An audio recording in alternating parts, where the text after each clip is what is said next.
Like and subscribe to my channel and click the bell icon to get new video updates.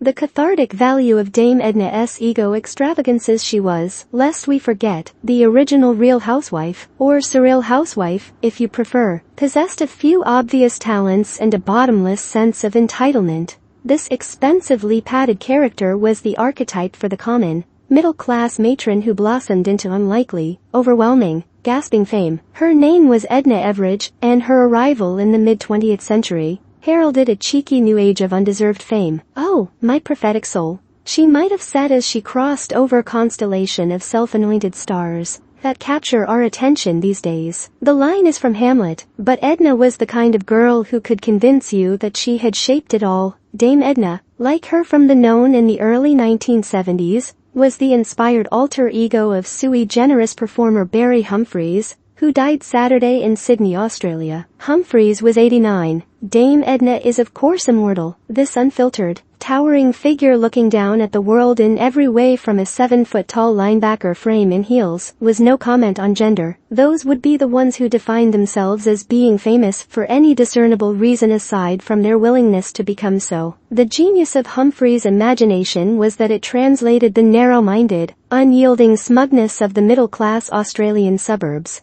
in which he grew up, into the even more invincible smugness of outrageous, dazzling fame. As for the rest of us, and that meant, in addition to us peons, her celebrity pals, including the Pope and Queen Elizabeth II, we existed to serve as her mirror and reflect her own fabulousness. During my time as the Times theater critic, there were few events I had more eagerly awaited than Dame Edna's ego extravagances, where I joined the throngs of those she called possums and poor ones, to hold her at her boat-sized feet, to worship like so many of the greatest comics. It surgically tapped into the dominant obsession of its time, what Lenny Bruce was to the sexual problems